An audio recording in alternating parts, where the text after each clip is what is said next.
আবার আসিব ফিরে ধানসিঁড়িটির তীরে, তোমাদের ধারে আবার ফিরে এলাম, ঠিক আছে?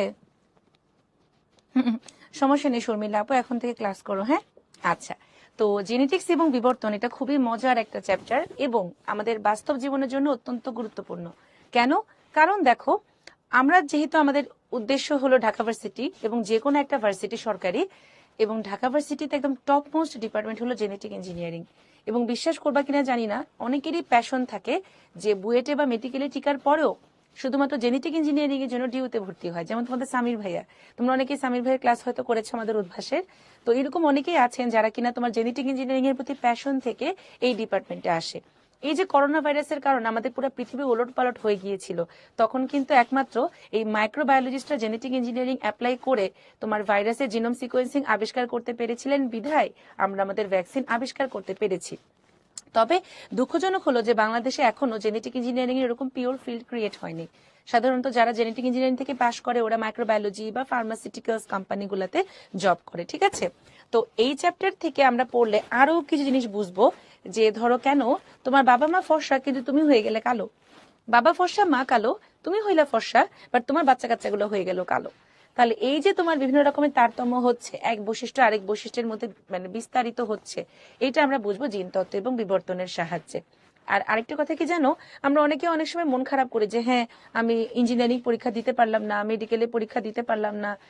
আমাদের ক্যারিয়ার যে কোথায় কিভাবে যাবে এটা অনলি গড নোস। কারণ দেখো, আমার একটা ফ্রেন্ড ছিল, আমার সাথে মেডিকেলে ভর্তি পরীক্ষা দিয়েছিল, বাট ওর ঝামেলাটা হয়েছিল কি, ও হচ্ছে গিয়ে তোমার বেশি দাগাইছিল, যার কারণ নেগেটিভ মার্কিং এর কারণে ওর মতো সেম মার্কস পেয়েও কিন্তু অনেকে মেডিকেলের লাস্ট সিটটা পেয়েছিল, ওয়েটিং এ ছিল, কিন্তু ওর নামের অ্যালফাবেট একটু পিছনের দিকে থাকাতে ও আসেনি সিরিয়ালে। আমাদের সময় এরকম করছিল, যাদের মার্কস সেম ওদের প্রথমে বোর্ড মার্কস দেখছিল, এরপরে বয়স দেখছিল, এরপরে দেখছিল নামের অ্যালফাবেট, যাদের অ্যালফাবেটিক্যাল নামের বানান আগে আসে ওদেরকে আগে রাখছিল। তোমাদের সময় এখন এটা এখন এরকম করা হয় না, ওই তোমার হচ্ছে গিয়ে বোর্ডের হচ্ছে গিয়ে প্রশ্নটাই দেখে বা বোর্ডের নাম্বারই তোমার দেখা হয়। তো ব্যাপারটা হচ্ছে গিয়ে তখন ও তোমার প্রথমবার মেডিকেল হলো না। আমাদের সময় কিন্তু সেকেন্ড টাইমারদের 5 কাটা যেত না, আমাদের পরের বার থেকে সেকেন্ড টাইমারদের 5 কাটা যায়। তো সেকেন্ড টাইম মেডিকেলে দিল বেচারে, ওইবার থেকেই সেকেন্ড টাইমারদের 5 কাটা গেল, ও সেকেন্ড টাইমও মেডিকেলে চান্স পেল না। তো প্রথমবার মেডিকেলে চান্স না পাওয়ার পরে ও যখন জাহাঙ্গীরনগরে এক্সাম দিয়েছিল, ডি ইউনিটি ও 5th হয়েছিল, তো পরে ভর্তি হয়েছিল, সেকেন্ড টাইমও মেডিকেলে হয়নি।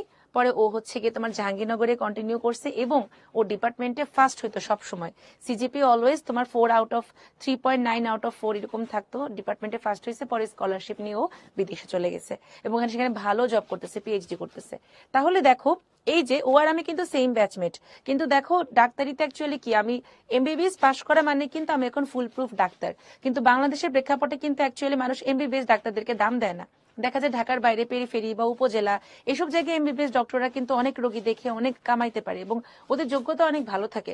কিন্তু ঢাকা শহরে আমরা তো মাতবর বেশি, আমরা দেখেছি যে ডাক্তারের নামের পিছনে যত লম্বা ডিগ্রি আমরা সেই ডাক্তারের পিছনে যাই।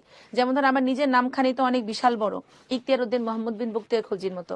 এখন আমার নামের পিছনে যদি তোমরা ডক্টর শেখ মুনিসা ফারিহা সঞ্চারী এমবিবিএস এফসিপিএস এমডি এমআরসিপি এরকম লম্বা লম্বা ডিগ্রি না দেখো, তোমরা তারা আসবা না আমার কাছে, বলে যারে দূর ছোট ডাক্তার কি যাবো এর কাছে।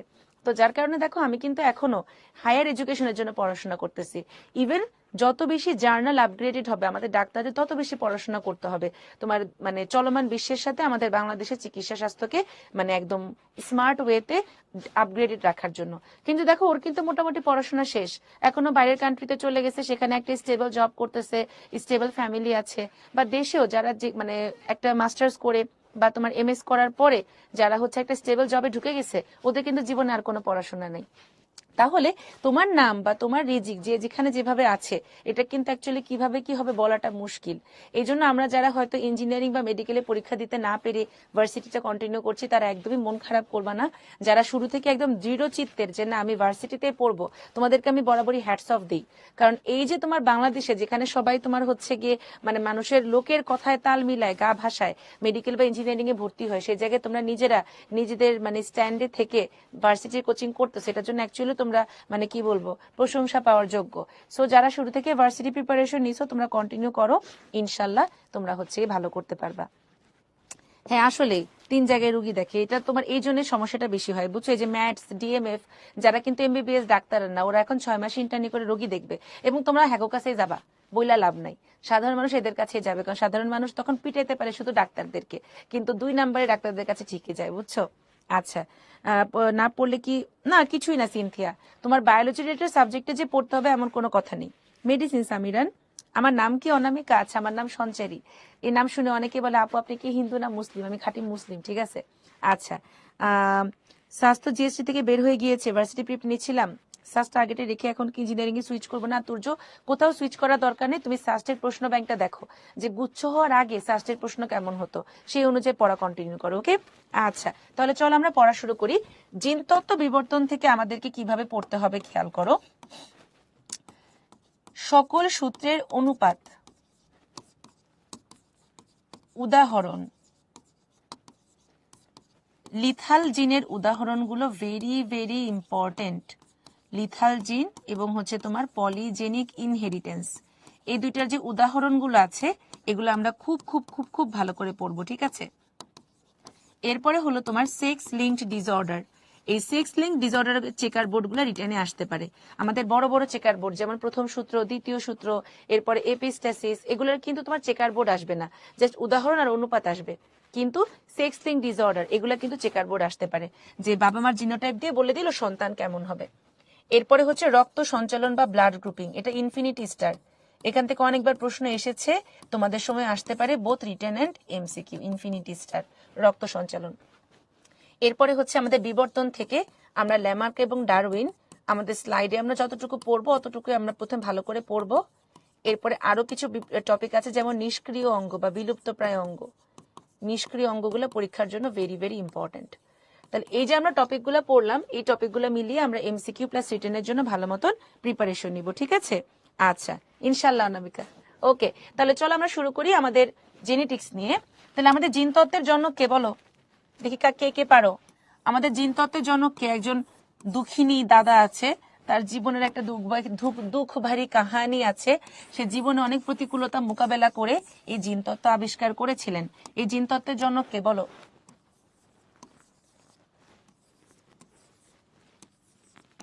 জিন তত্ত্ব একটা ভাষা, বুঝছো? আমরা যেরকম বাংলা, ইংলিশ, স্প্যানিশ, ল্যাটিন এগুলো পড়ার আগে সেই ভাষার অ্যালফাবেট গুলো সম্পর্কে জানার চেষ্টা করি, সেরকম আমরা জিন তত্ত্ব পড়ার আগে জিন তত্ত্বের এবিসিডি শিখবো, কিছু টার্মিনোলজি শিখবো। Very good, Gregor Johann Mendel. তাহলে বলো তো জীববিজ্ঞানের জনক কে? জীববিজ্ঞানের জনক, জীববিজ্ঞানের জনক হচ্ছে কে? অ্যারিস্টটল। জীববিজ্ঞান প্রাণীবিজ্ঞান দুইটার জনকই হলো অ্যারিস্টটল। উদ্ভিদ বিজ্ঞানের জনক কে বলতো? উদ্ভিদ বিজ্ঞানের জনক হচ্ছে থিওফ্রাস্টাস। নামকরণ বলো, দ্বিপদ নামকরণ বলো, শ্রেণীবিন্যাস বলো, সবকিছুর জনকই ক্যারোলাস লিনিয়াস। এমনকি হাইড্রার নামকরণও কিন্তু লিনিয়াস করেছেন। উনি যদি বেঁচে থাকতো তাহলে দেখা যেত যে তোমার বাচ্চা কাচ্চা হইলে সেই বাচ্চা কাচ্চা আকিকাতে এসেও তোমার বাচ্চার নাম দিত। আচ্ছা, তিব্বত নামকরণের জনককে? পাখি বিজ্ঞানী শ্লিগেল। ওকে, এবার আসো বিবর্তনের জনক। এই বিবর্তনের জনক আমি জানি তোমরা সবাই বলবা ডারউইন, বাট বিবর্তনের জনক কিন্তু এম্পিডক্লিস, এটা ভুল করা যাবে না। টিস্যু কালচারের জনক? টিস্যু কালচারের জনক হচ্ছে হ্যাভারল্যান্ড। তাহলে এই যে আমরা কয়েকটা জনক বললাম, এই সবগুলা জনক আমরা একসাথে পড়ে ফেলবো, ঠিক আছে। তাহলে আসো, আমাদের প্রত্যেক জোড়া ক্রোমোজোম, আমরা যেহেতু ডিপ্লয়েড জীব, আমাদের প্রতি জোড়া ক্রোমোজোমের একটা আসে আমাদের বাবার কাছ থেকে, একটা আসে আমাদের মায়ের কাছ থেকে। এই এক জোড়া ক্রোমোজোমকে আমরা বলি হোমোলোগাস বা সমসংস্থ। কি বলবো বলতো? হোমোলোগাস বা সমসংস্থ। একটা বাবার একটা মায়ের। মনোযোগ দিয়ে শুনবা, প্রত্যেকটা শব্দ ইম্পর্টেন্ট। এখান থেকে শব্দ রিটেন প্লাস এমসিকিউ দুইটাতেই আসবে। আমরা জানি আমাদের ক্রোমোজোম গুলো হচ্ছে ডিএনএ সুপার কয়েলিং এর মাধ্যমে তৈরি হয়, ডিএনএ সুপার কয়েলিং এর মাধ্যমে তৈরি হয়। তো এই যে তোমার ক্রোমোজোম বা ডিএনএর একটা নির্দিষ্ট খণ্ড, সাপোজ গায়ের রং প্রকাশ করে, চুল প্রকাশ করে, তাহলে একটা খণ্ডকে আমাদের মেন্ডেল বাবাজি বলেছিলেন ফ্যাক্টর, এবং আমরা সেটাকে বলি হচ্ছে জিন, ঠিক আছে। এখন ধরো মায়ের যেই জায়গা বরাবর চুল আছে, বাবার ক্রোমোজোমের সেম জায়গা বরাবর কিন্তু চুলের বৈশিষ্ট্যই পাওয়া যায়। এই যে লোকেশন, এই অবস্থানটাকে আমরা বলি লোকাস। জিন অবস্থানকে বলা হয় লোকাস। যেমন আমি সঞ্চারী, আমি থাকি ঢাকার মিরপুর, তাহলে মিরপুর হচ্ছে আমার লোকাস, আমি হলাম একটা জিন। মজার ব্যাপার হচ্ছে বাবার যে লোকাসে তোমার গায়ের রং আছে, মায়ের সেম লোকাসে গায়ের রং আছে। দুইটাই যে ফর্সা, দুইটাই যে কালো তা না। ফর্সা হতে পারে, একটা ফর্সা একটা কালো হতে পারে, বাট দুইটাই কি গায়ের রং। এই দুইটাকে আমরা বলবো একটা আরেকটার অ্যালিল বা অ্যালিল মর্ফ। অ্যালিল বা অ্যালিল মর্ফ। অ্যালিল দুটা যদি সম প্রকৃতির হয়, সাপোজ দুইটাই ফর্সা বা দুইটাই কালো, তখন ওদেরকে আমরা বলবো হোমোজাইগাস। তোমরা কিন্তু হোমোজাইগাস আর হোমোলোগাস এই দুটার মধ্যে কিন্তু প্যাচ লাগাও। হোমোজাইগাস মানে বাবাও ফর্সা মাও ফর্সা, হোমোলোগাস মানে একজোড়া ক্রোমোজোমের একটা বাবা একটা মা। যদি এই দুইটা ভিন্ন প্রকৃতির হয়, সম প্রকৃতি না হয়ে ভিন্ন প্রকৃতির হয়, তাহলে ওদেরকে আমরা বলবো হেটারোজাইগাস। ভিন্ন প্রকৃতির হলে আমরা ওদেরকে বলবো হেটারোজাইগাস। তাহলে আমরা যদি বলি অ্যালিল দুটি সমপ্রকৃতির, দ্যাটস হোমোজাইগাস। অ্যালিল দুটি যদি ভিন্ন প্রকৃতির হয়, ওদেরকে আমরা বলবো তোমার কি বলতো, হেটারোজাইগাস। ওকে, এবারে দেখো হেটারোজাইগাস হলে যে বৈশিষ্ট্যটা প্রকাশিত হয়, সাপোজ তোমার বাবা হচ্ছে লম্বা আর মা হচ্ছে খাটো, তাহলে তুমি লম্বা হইলা, তাহলে তোমার লম্বা বৈশিষ্ট্যটাকে আমরা বলবো প্রকট বৈশিষ্ট্য বা ডমিনেন্ট ক্যারেক্টার। আর এই যে খাটো যেটা প্রকাশিত হয়নি, এটাকে আমরা বলবো প্রচ্ছন্ন বৈশিষ্ট্য। ঠিক আছে, যেটা প্রকাশিত হয়েছে দ্যাট ইজ প্রকট, যেটা অপ্রকাশিত রয়েছে দ্যাট ইজ প্রচ্ছন্ন। তাহলে আমি আবারও বলি, বাবার যে লোকাসে গায়ের রং, মায়ের সেম লোকাসে গায়ের রং, হয়তো দুইটাই ফর্সা দুইটাই কালো, তাহলে সেই দুটাকে আমরা বলবো অ্যালিল। অ্যালিল যদি দুইটাই একই রকম হয় হোমোজাইগাস, ভিন্ন হলে হেটারোজাইগাস। তোমার বাবা লম্বা মা খাটো ছিল, তুমি লম্বা হয়ে গেলা, তাহলে লম্বাটা হচ্ছে প্রকট, খাটোটা হচ্ছে প্রচ্ছন্ন। এতটুকু পর্যন্ত কি ক্রিস্টাল ক্লিয়ার? হ্যাঁ শুভ, ইনশাল্লাহ হওয়ার কথা, সাথে অবশ্যই প্রশ্ন ব্যাংক সলভ করতে হবে। আচ্ছা সৌরভ, অবশ্যই সহজ চ্যাপ্টার, যদি একটু ভালো করে বুঝে পড়ো। ঠিক আছে আফসান, এটা সার্কুলার দেওয়ার পর বোঝা যাবে, কারণ এবার অনেক কিছু চেঞ্জ হবে। আচ্ছা এক্সিলেন্ট। এবারে দেখো আমাদের, ধরো তুমি এক জোড়া বৈশিষ্ট্য নিয়ে ক্রস করলা, তোমার মনে চাইলো তুমি একটা লম্বা মটরশুটি গাছ একটা বাইটটা মটরশুটি গাছের মধ্যে ক্রস করবা, তাহলে তুমি যদি এক জোড়া বৈশিষ্ট্য নিয়ে ক্রস করো, লম্বা খাটো, এটাকে আমরা বলি এক সংকর বা মোনো হাইব্রিড ক্রস। এক জোড়া বৈশিষ্ট্য নিয়ে ক্রস করলে সেটাকে বলে এক সংকর বা মোনো হাইব্রিড ক্রস। তুমি যদি দুই জোড়া বৈশিষ্ট্য নিয়ে ক্রস করো, দুই জোড়া, সেটাকে আমরা বলবো দুই সংকর বা দ্বিসংকর বা ডাই হাইব্রিড ক্রস। এক জোড়া বৈশিষ্ট্য নিয়ে সংকর করলে তোমার মোনো হাইব্রিড, দুই জোড়া বৈশিষ্ট্য নিয়ে ক্রস করলে ডাই হাইব্রিড ক্রস। আচ্ছা এবারে দেখো তোমার যে বৈশিষ্ট্য বাইরে থেকে বোঝা যায়, দেখো তোমাদের সাথে আমি বললাম কি যে জামিউলকে আমি বললাম যে জামিউল তুমি হচ্ছে লম্বা, তাহলে বাইরে থেকে দেখে আমি বললাম জামিউল লম্বা, এই বাহ্যিক লক্ষণকে আমরা বলি ফিনোটাইপ। বাইরে থেকে আমি দেখে বুঝলাম যে জামিউল লম্বা, কিন্তু জামিউলের আব্বু ছিল লম্বা, আম্মু ছিল খাটো, এখন জামিউল কি বিশুদ্ধ লম্বা নাকি সংকর লম্বা, এই জিনের গঠনটাকে আমরা বলি জিনোটাইপ। ঠিক আছে, তাহলে বাইরে থেকে দেখে আমি যদি বুঝি যে জামিউল লম্বা, এটা হলো ফিনোটাইপ। জামিউল কি বিশুদ্ধ লম্বা নাকি সংকর লম্বা, এটা আমি যেটা দেখে বুঝবো জিনের গঠনটাকে বলবো জিনোটাইপ। ঠিক আছে, ক্রস মানে হচ্ছে নিষেধ করানো। ঠিক আছে, ক্রস মানে হলো নিষেধ করানো। জামিউল আমি কিন্তু বারবার বলছি, এরপরে তোমার বুঝতে অসুবিধা হলে তুমি তোমার ওই যে লাইনটা আসতেছে না নিচে, ওটা সিক করে একটু আগায় আবার একটু দেখো যে আপু কি বোঝানোর চেষ্টা করছি। এক মেসেজ বারবার দিলে ইম্পর্টেন্ট মেসেজ উপরে আসবে না। ঠিক আছে, না রে চেঞ্জ করা যাবে না শফিউল, পার্থক্য কাছাকাছি আকরাম, দুইটাই কাছাকাছি। তোমার মেডিকেলে সত্য মিথ্যা টাইপের প্রশ্ন বেশি আসে, ভার্সিটিতে এক কথায় উত্তর মানে হচ্ছে গিয়ে তোমার অপশনে রেডি উত্তর দেওয়া থাকবে, এরকম প্রশ্ন বেশি আসে। আচ্ছা তাহলে এবারে দেখো আমি যে জিনিসটা এখন বুঝাবো, এটা একটু মনোযোগ দিয়ে শুনবা, এটা একটু ইম্পর্টেন্ট। টেস্ট ক্রস, আমার কাছে একটা বিড়াল আছে, সেই বিড়ালের ফিনোটাইপ হলো সাদা। এখন আমি জানি না এই বিড়ালটাকে বিশুদ্ধ সাদা নাকি সংকর সাদা, মানে ওর বাবা মা দুজনেই সাদা ছিল নাকি বাবা সাদা মা কালো ছিল। এটা বোঝার জন্য আমি কি করব, আমাদের যে বিড়ালটা আছে সেই বিড়ালের সাথে আমি ক্রস করব। কার ক্রস করব, আমার তিনটা শর্ত। নাম্বার 1 কন্ডিশন বিশুদ্ধ, মাতৃবংশীয়, তার মানে তোমার প্যাটার্নাল জেনারেশন, যেখান থেকে তোমার নিষেক শুরু হয়েছে। প্রচ্ছন্ন, তার মানে তোমার কালো বৈশিষ্ট্য হলো প্রচ্ছন্ন। এই তিনটা কন্ডিশন তোমাকে মাস্ট অ্যাপ্লাই করতে হবে। তাহলে তোমার পিতামাতার কাছ থেকে, ধরো পিতামাতার মধ্যে ক্রস হয়ে তুমি এলা, তাহলে তুমি কি সংকর না বিশুদ্ধ এটা বোঝার জন্য আমি তোমার সাথে পিতৃ বা মাতৃবংশীয় যে কোনো একটা জীব যেটা কিনা প্রচ্ছন্ন মানে প্রকাশিত হয়নি এবং বিশুদ্ধ ক্রস করব।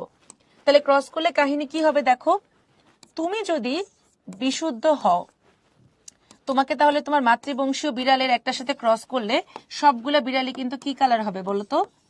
সবগুলা বিড়ালি কিন্তু হবে সাদা, সবগুলা বিড়াল হবে তোমার সাদা। তাহলে তোমার বিড়ালের সাথে মাতৃবংশীয় একটা বিড়ালে ক্রস করলে সবগুলা বিড়ালে যদি সাদা হয়, তাহলে বুঝবা যে তোমার বিড়ালটা হলো বিশুদ্ধ সাদা। এখন ধরো কাহিনী যদি এমন হয়, তোমার বিড়ালটা যদি শঙ্কর হয়, তাহলে ওর সাথে আমি যদি বিশুদ্ধ মাতৃবংশীয় একটা বিড়ালে ক্রস করি, তাহলে এই দুইটা বিড়াল হবে সাদা, দুইটা বিড়াল হবে কালো। তাহলে সাদা আর কালো বিড়ালের অনুপাত হবে 1:1। তার মানে আমরা বুঝবো আমাদের বিড়ালটা ছিল শঙ্কর সাদা। ওকে, তাহলে একটা বিড়াল তোমার কাছে আছে, ও সাদা কালারের, তুমি বাইরে থেকে দেখতেছো, ও কি বিশুদ্ধ, মানে বাবা মা দুজনেই সাদা ছিল, নাকি বাবা সাদা মা কালো ছিল, এটা বোঝার জন্য আমি ওকে কালো মার সাথে ক্রস করব, কারণ কালো হলো প্রচ্ছন্ন, মাটা হলো কি প্রচ্ছন্ন বিশুদ্ধ। যদি সবগুলো বিড়ালই সাদা হয় তাহলে বুঝবো আমার বিড়ালটা বিশুদ্ধ ছিল, কিন্তু দুইটা বিড়াল সাদা দুইটা বিড়াল কালো, মানে সাদা কালোর অনুপাত যদি 1:1 হয়, তাহলে বুঝবো আমার বিড়াল হলো শঙ্কর। এটাকে বলে টেস্ট ক্রস। কি বলবো? Test cross. আর ব্যাক ক্রসে এত ভুগিচুকি নেই, জাস্ট আমার প্রথম জেনারেশনের সাথে একটা প্যাটার্নাল জেনারেশনের ক্রসকেই বলা হয় ব্যাক ক্রস। তাহলে সকল টেস্ট ক্রসই ব্যাক ক্রস, কিন্তু সকল ব্যাক ক্রস টেস্ট ক্রস নয়। ঠিক আছে, আমি আবারও বলি, সকল টেস্ট ক্রসই ব্যাক ক্রস, কিন্তু সকল ব্যাক ক্রস টেস্ট ক্রস নয়। কারণ সন্তানের সাথে পিতামাতা যে কোনো একজন বংশধরের ক্রস করালেই সেটা ব্যাক, কিন্তু সেটা যদি বিশুদ্ধ মাতৃবংশীয় প্রচ্ছন্ন হয়, তিনটা কন্ডিশন, সেটাই হলো টেস্ট। টেস্ট ক্রস আমি প্রকোটের সাথে করাইতে পারবো না, অলওয়েজ প্রচ্ছন্নের সাথে করাইতে হবে, নইলে বৈশিষ্ট্য বোঝা যাবে না। হ্যাঁ, সামিরান কেন মটর গাছ নিয়ে করলো, এটার উত্তর আমরা একটু পরে দিব। হ্যাঁ, দুটাই হতে পারে। আচ্ছা, বিড়াল পাবো তাহলে সুন্দর কালার দেখে, আসলে তাসলিনা সুন্দর কালার দেখে দেখে বিড়াল পালবা, তাহলে কুটু কুটু পুকি পুকি বিড়াল হবে। আচ্ছা, তাহলে আমরা চলো এখন আবার তাহলে ওদের সংজ্ঞাগুলো দেখে ফেলি। তাহলে প্রত্যেকটা সংজ্ঞা আমাদের রিটেন প্লাস এমসিকিউ দুইটার জন্য সমানভাবে গুরুত্বপূর্ণ। দেখো, ডিএনএ অণুর খণ্ডাংশ, যেটা কিনা বংশগতির মৌলিক ভৌত কার্যিক একক, এটা এমসিকিউ, জীবের বৈশিষ্ট্য বহন করে। নাম্বার 2, জিনের অবস্থান হলো লোকাস। সমসংস্থ মানে বাপের একটা মায়ের একটা নির্দিষ্ট লোকাসের জিন জোড়াকে বলে একটা অপরটার অ্যালিল। অ্যালিল দুটা সমপ্রকৃতির হলে হোমো, যদি ভিন্ন প্রকৃতির হয় বা অসম প্রকৃতির হয় দ্যাট ইজ হেটারোজাইগাস। হেটারোজাইগাস হলে যেটা প্রকাশিত হয় সেটা হলো প্রকট, অপ্রকাশিত থাকলে সেটা হলো প্রচ্ছন্ন। বাহ্যিক লক্ষণকে বলে ফিনোটাইপ, জিনের গঠনকে বলে জিনোটাইপ। এই যে দেখো, এই যে পার্পল কালারের ফুল দুটাই কিন্তু ফিনোটাইপ, কিন্তু একটা হলো বিশুদ্ধ একটা হলো শঙ্কর, আর সাদা কালারটা তো ফিনোটাইপ আর জিনোটাইপ সেম। এক শঙ্কর মানে এক জোড়া বৈশিষ্ট্য, দ্বিশঙ্কর মানে দু জোড়া বৈশিষ্ট্য। টেস্ট ক্রস মানে আমাদের বংশধর হোমোজাইগাস নাকি হেটারোজাইগাস, এটা বোঝার জন্য বিশুদ্ধ মাতৃবংশীয় প্রচ্ছন্ন জীবের সাথে ক্রস, আর যে কোনো একটা হেটারোজাইগাস জীবের সাথে পিতৃ বা মাতৃবংশীয় জীবের ক্রসকে বলা হয় ব্যাক ক্রস। এই টেস্ট ক্রস ব্যাক ক্রসে 3টা স্টার দাও, এটা এমসিকিউ রিটেন দুইটার জন্যই আসতে পারে। ঠিক আছে, আচ্ছা এবারে চলো আমরা দেখি আমাদের শরীরে, বলো মানব দেহে ক্রোমোজোমের সংখ্যা কতটি? অ্যান্সার কি হবে? মানব দেহে ক্রোমোজোমের সংখ্যা কতটি? অ্যান্সার কি?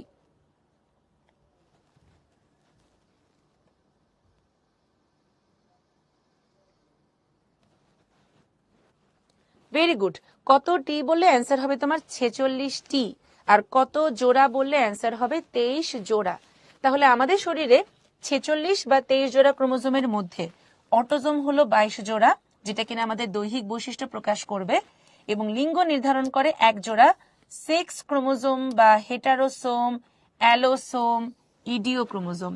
আমরা হেটারোসোম কেন বলেছি? ছেলেদের জন্য এটা 2 রকম। ঠিক আছে, এখন বলো তো মানুষ কি হ্যাপ্লয়েড নাকি ডিপ্লয়েড? তোমাদের কাছে কি মনে হয়, মানুষ কি হ্যাপ্লয়েড নাকি ডিপ্লয়েড? ভেরি গুড, মানুষ হচ্ছে গিয়ে ডিপ্লয়েড।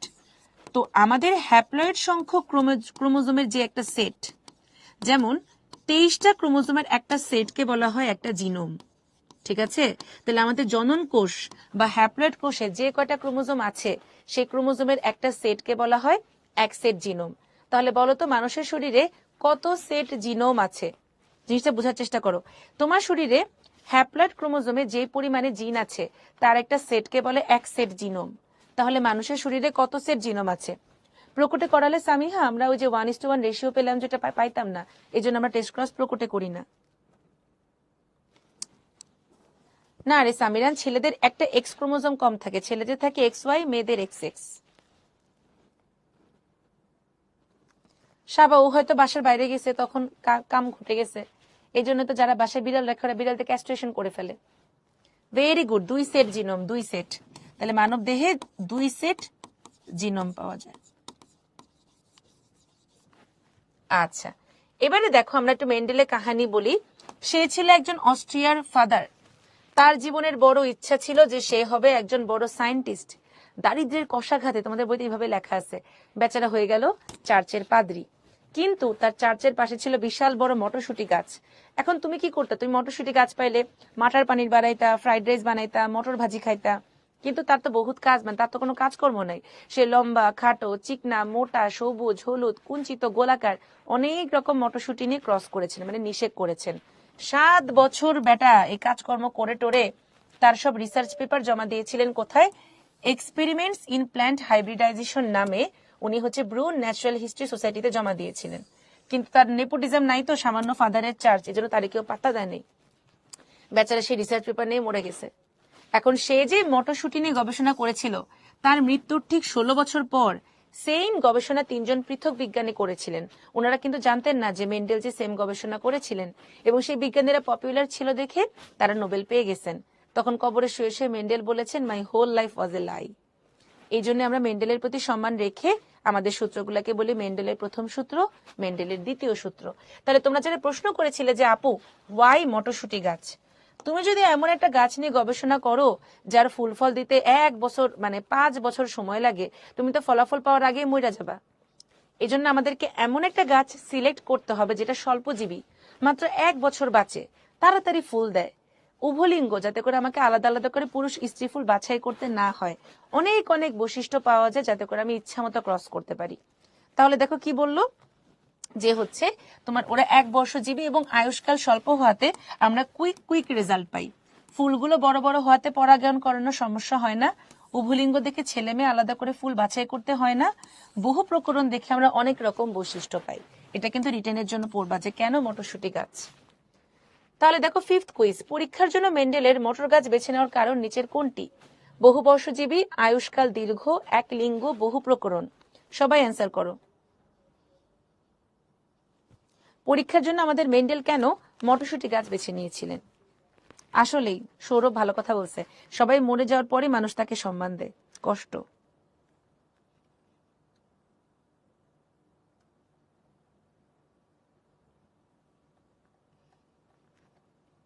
সবাই অ্যান্সার করো।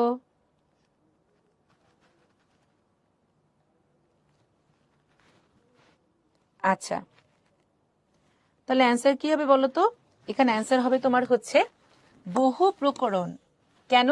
কারণ ওরা কিন্তু 1 বর্ষজীবী, 1 বছর বাঁচে, আয়ুষ্কাল স্বল্প, তাই তাড়াতাড়ি রেজাল্ট পাওয়া যায়। ওরা হলো উভলিঙ্গ।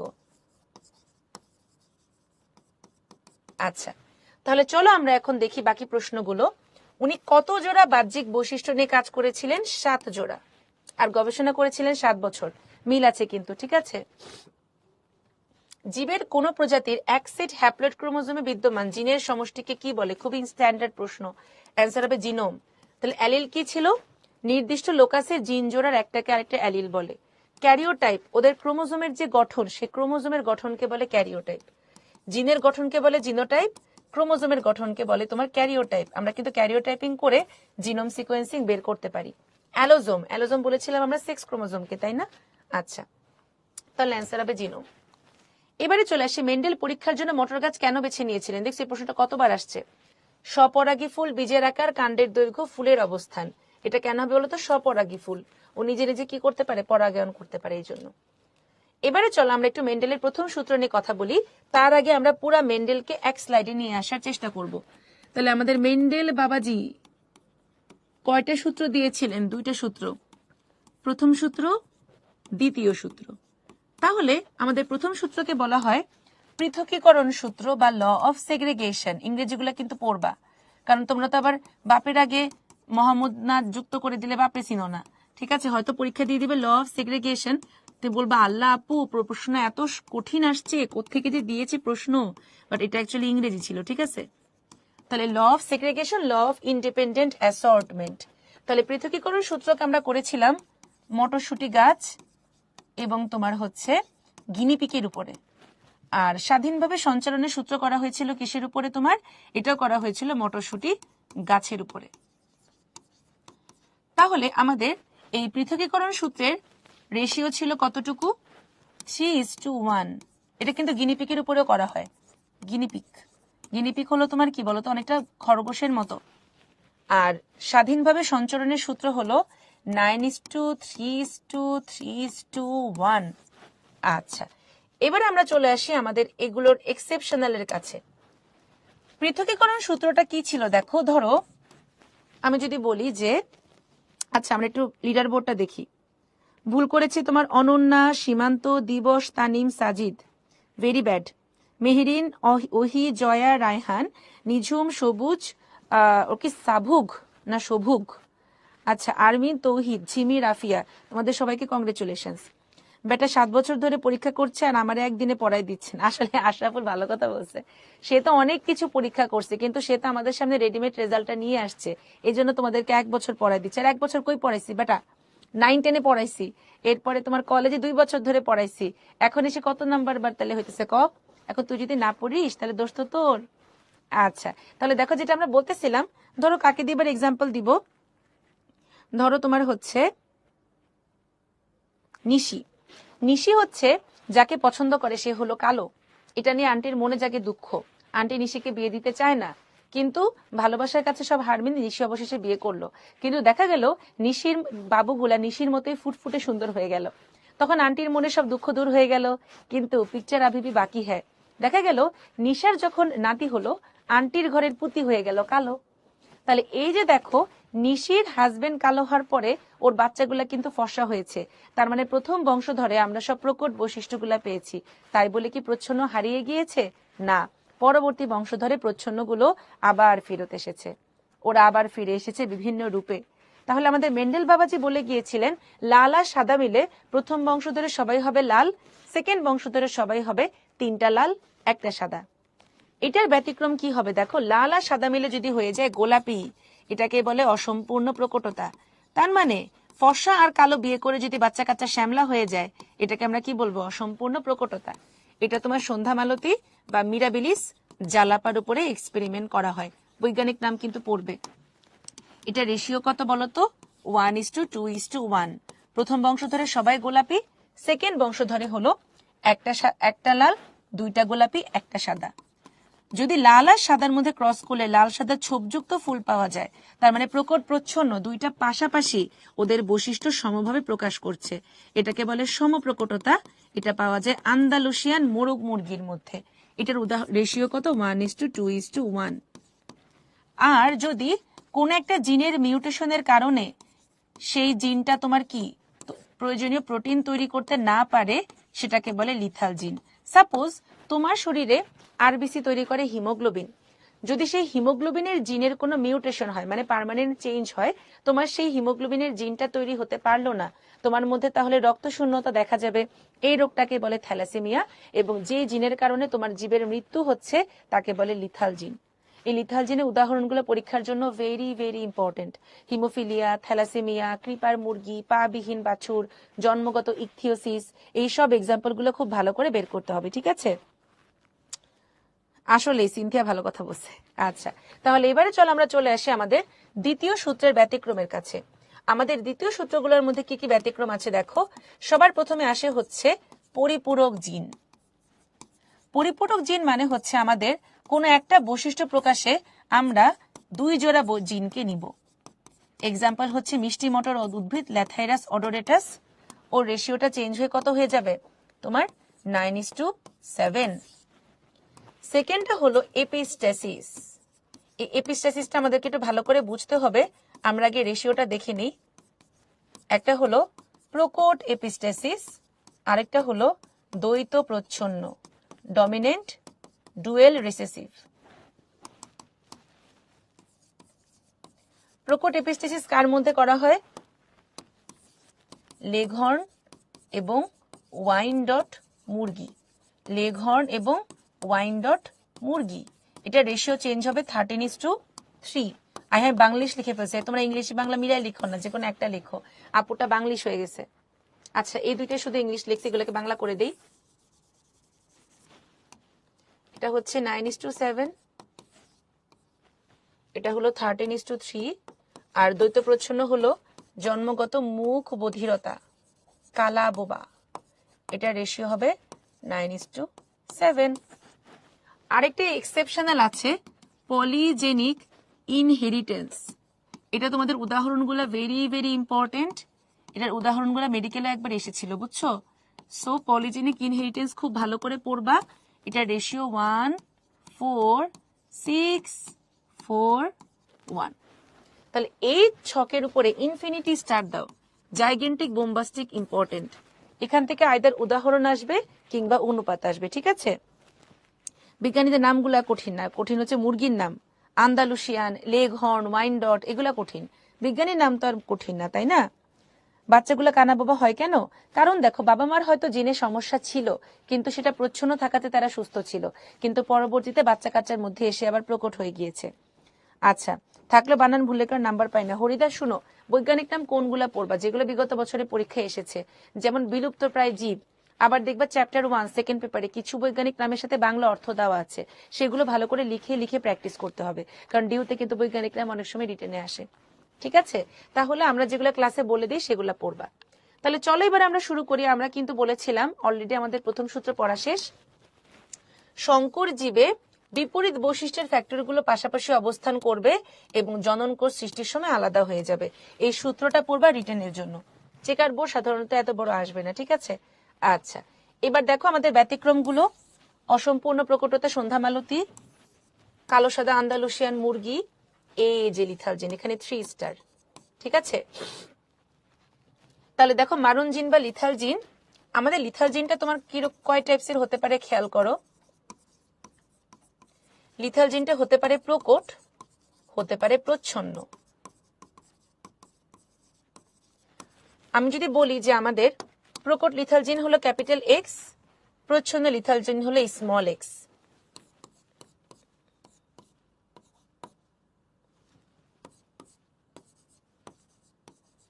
তাহলে এবার বলো,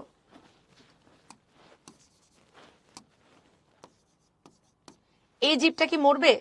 প্রকট লিথালজিন হোমোজাইগাস অবস্থায় আছে, এই জীবটা কি মরবে? প্রকট লিথালজিন যখন হোমোজাইগাস অবস্থায় থাকে, এই জীবটা কি মরবে না বাঁচবে? ও আচ্ছা, ওখানে আবার বাংলিশ মিশাইছি আমি। ও সরি, আজকে পুরো অবস্থা কাহিল, বাংলিশ মিশাই মিশে একাকার করে ফেলতেছি। আচ্ছা ওকে, থ্যাংক ইউ রে। তাহলে বলো, এখানে তোমার হচ্ছে কি হোমোজাইগাস অবস্থায় মরবে না বাঁচবে? মরবে, ভেরি গুড। হেটারোজাইগাস অবস্থাতেও মারা যাবে। তাহলে দেখো, আমাদের প্রকৃতিতে কিন্তু প্রকট লিথালজিনের কোনো অস্তিত্বই থাকার কথা না, কারণ যেই মাত্রই প্রকট আসবে ডেড, খাতাম টাটা বাই। মাগার প্রচ্ছন্নটা যখন হেটারোজাইগাস অবস্থায় আসে, ও তখন বেঁচে থাকবে, কিন্তু হোমোজাইগাস হলেই খাতাম টাটা বাই। তাহলে এই জন্য আমরা কিন্তু আমাদের প্রকৃতিতে আশেপাশে তোমার আমার মধ্যেই অসংখ্য প্রচ্ছন্ন লিথালজিন আছে, কিন্তু হেটারোজাইগাস থাকায় আমরা কিন্তু বেঁচে আছি। কিন্তু যখন কনসেনগুইনিয়াস ম্যারেজ হয়, যেমন কাজিন কাজিন বিয়ে করে, নিকটাত্মীয়ের মধ্যে বিয়ে হয়, তখন এই প্রচ্ছন্ন লিথালজিন গুলো হোমোজাইগাস অবস্থায় চলে আসে। এই জন্য কিন্তু দেখা যায় যে বাচ্চাদের মধ্যে লিথালজিনের প্রভাব দেখা যায়।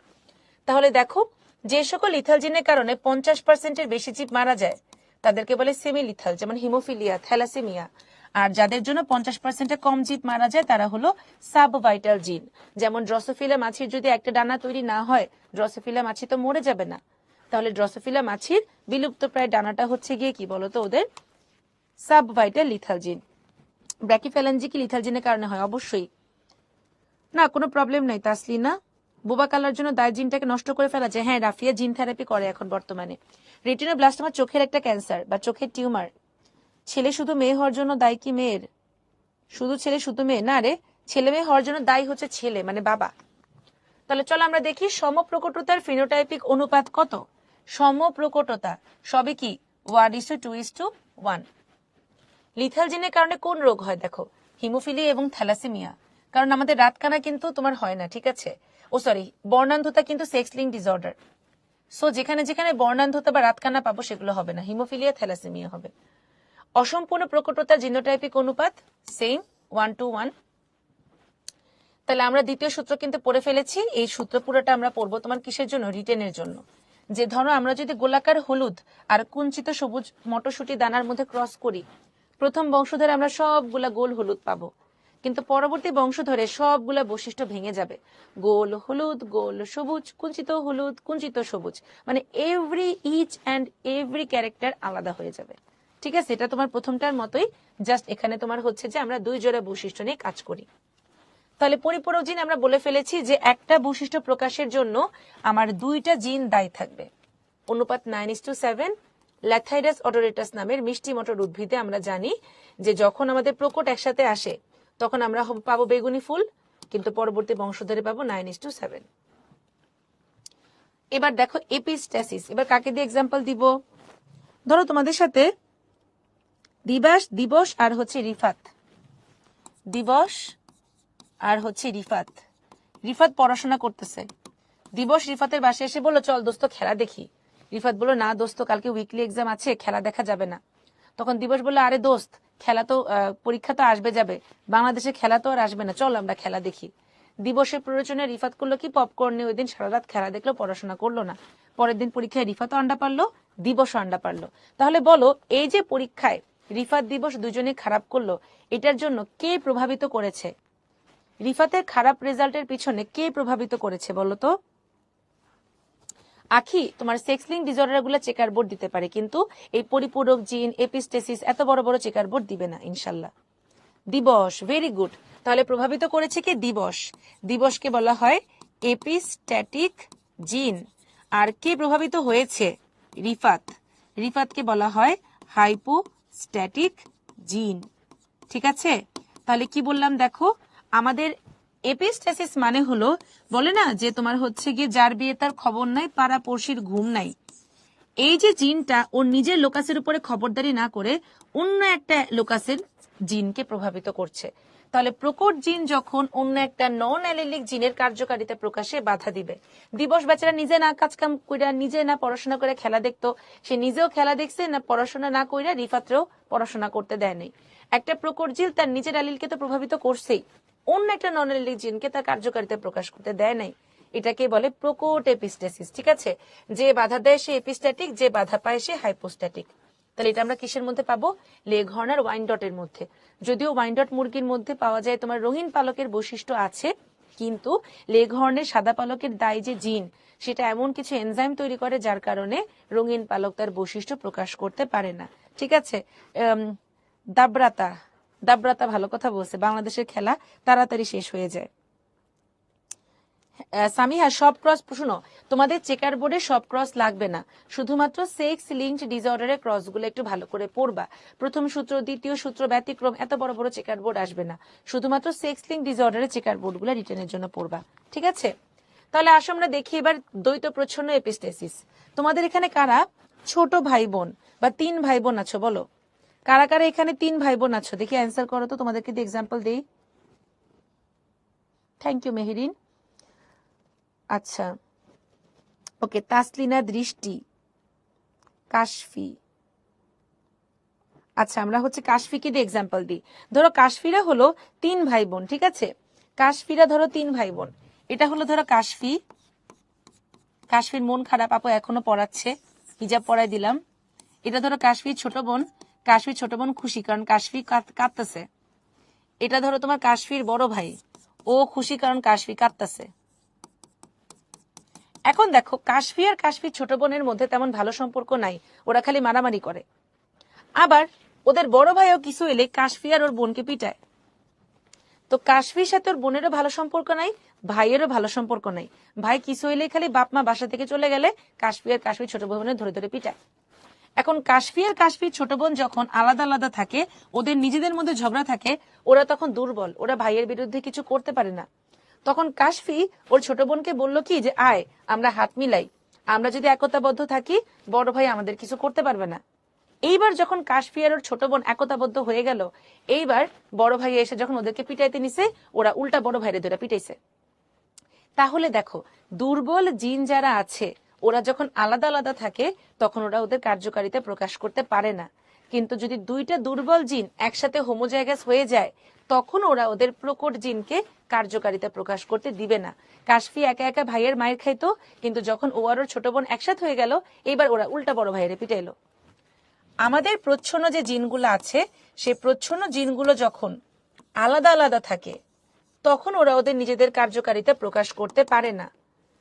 কিন্তু যখন ওরা দুজন একসাথে হয়ে যাবে তখন ওরা ওদের প্রকট জিনকে কার্যকারিতা প্রকাশ করতে বাধা দিবে। এটাকেই বলে দ্বৈত প্রচ্ছন্ন এপিস্টেসিস। দুইটা ভিন্ন লোকাসের অবস্থিত দুইটা প্রচ্ছন্ন অ্যালিল যখন ওদের প্রকট অ্যালিলকে কার্যকারিতা প্রকাশে বাধা দেয় তাকেই বলে দ্বৈত প্রচ্ছন্ন। জন্মগত মুখ বধিরতা এটার এক্সাম্পল, এটার রেশিও হলো 9:7। বুঝা গেছে? আচ্ছা, তাহলে দেখো আমাদের 6th কুইজ, নিচের কোনটি মেন্ডেলের দ্বিতীয় সূত্রের ব্যতিক্রম? অসম্পূর্ণ প্রকটতা, সমপ্রকটতা, লিথাল জিন, পরিপূরক জিন। সবাই ঝটপট অ্যান্সার করে ফেলো।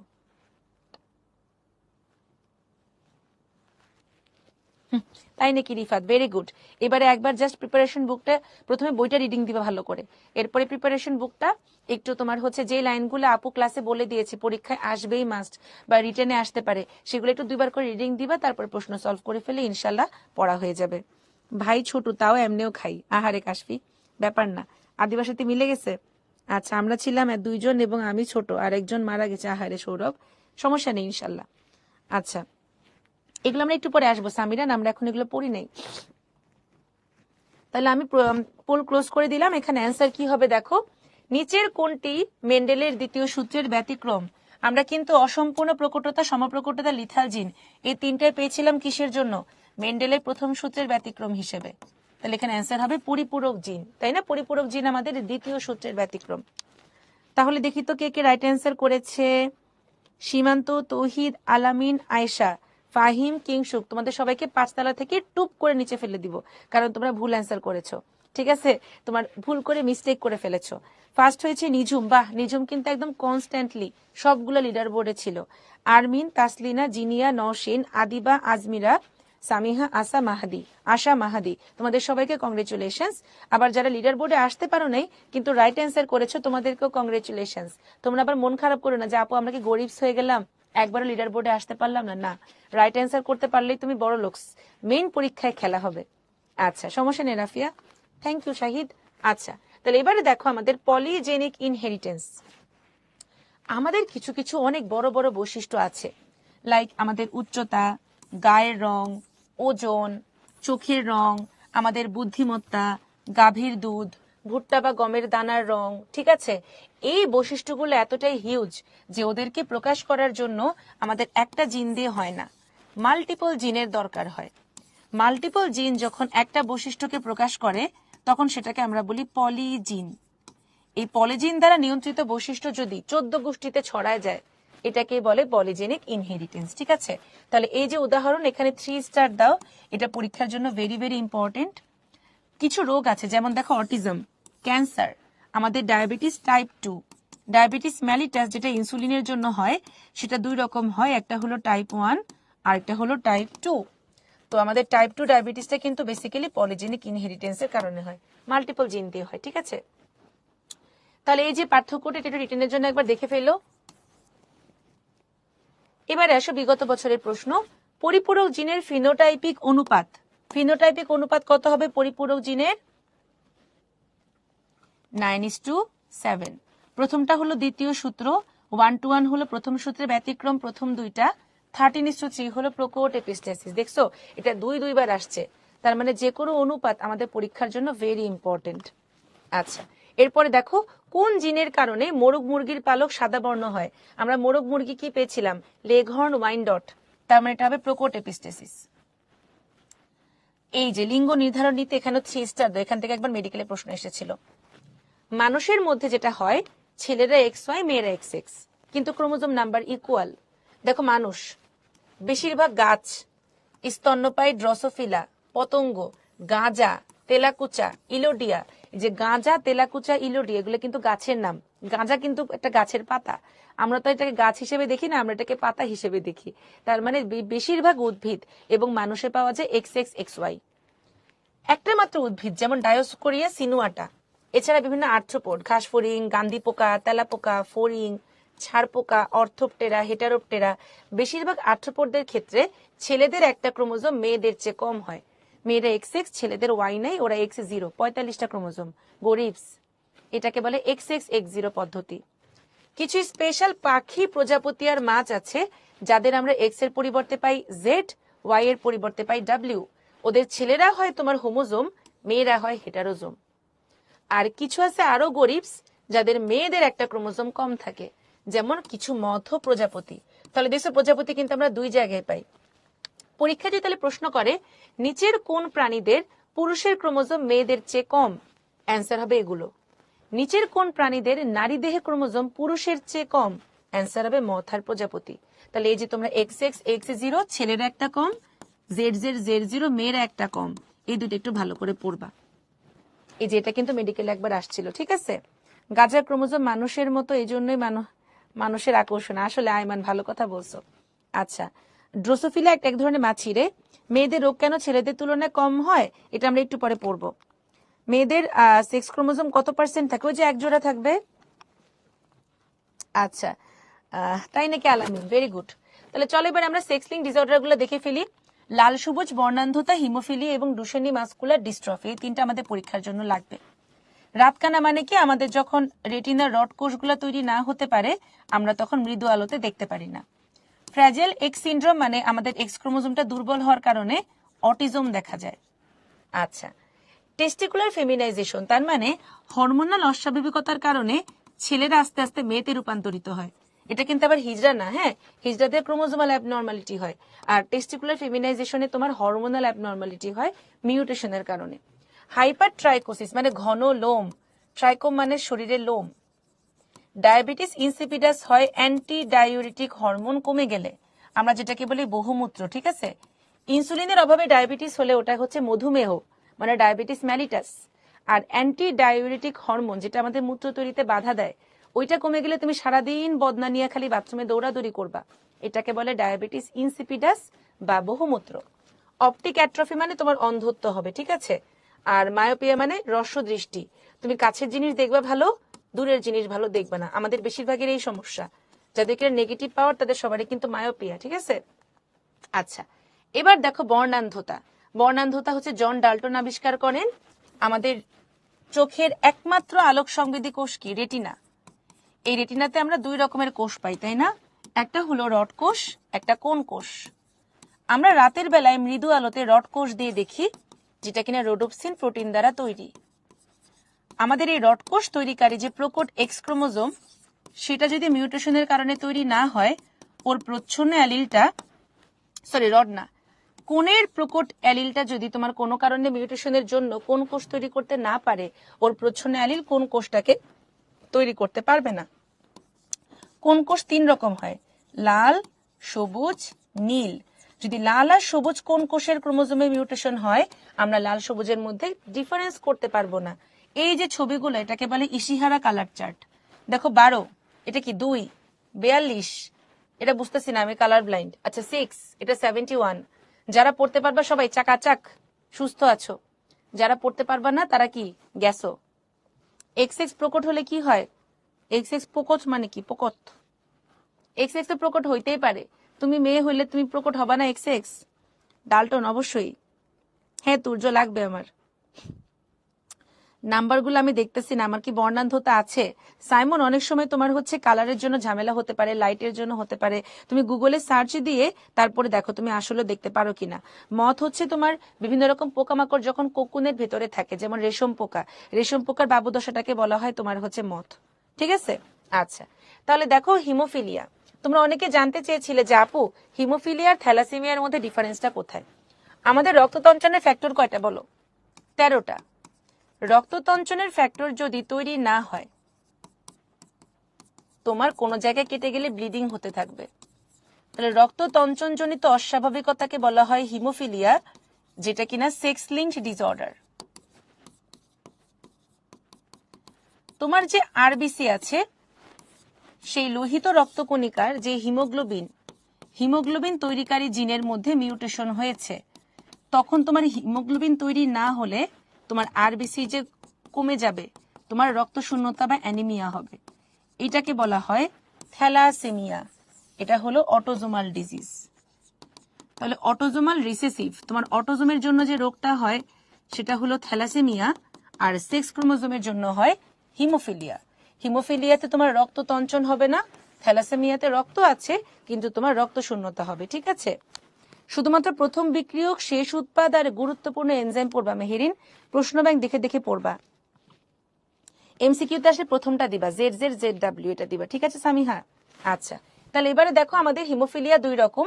হিমোফিলিয়া এ যদি 8 নাম্বার ফ্যাক্টর না থাকে এটাকে আমরা ক্লাসিক বলি, যদি 9 নাম্বার ফ্যাক্টর না থাকে সেটা হিমোফিলিয়া বি, ক্রিসমাস ডিজিজ। আচ্ছা, হিমোফিলিয়া হলে আমাদের জয়েন্টে ব্লিডিং হয়, যেটাকে বলে হিমার্থ্রোসিস। আর্থ্রন মানে হলো জয়েন্ট, হিম মানে রক্ত, জয়েন্টে ব্লিডিং মানে হিমার্থ্রোসিস। আচ্ছা, এটা আমরা চেকার বোর্ড একটু পরে পড়বো। তাহলে 7 কুইজ অ্যান্সার করে ফেলো সবাই। রক্ত তঞ্চনের কত নাম্বার ফ্যাক্টর উৎপন্ন না হলে হিমোফিলিয়া এ হয়? সবাই দ্রুত অ্যান্সার করে ফেলো। অটিজম মানে হচ্ছে কি তোমার মস্তিষ্কের বৃদ্ধি ঠিকমতো হয় না, ওর মধ্যে বিহেভিয়ারাল ডিসঅর্ডার দেখা যাবে ঠিকমতো কথা বলতে পারবে না, তারপরে তোমার হচ্ছে স্কুলে যেতে দেরি হবে, পড়াশোনা করতে একটু কষ্ট হবে। অটিজম অনেক রকম হয়, কথার অটিজম, কাজের অটিজম, দেহের অটিজম, অনেক রকম অটিজম পাওয়া যায়, বুঝছো?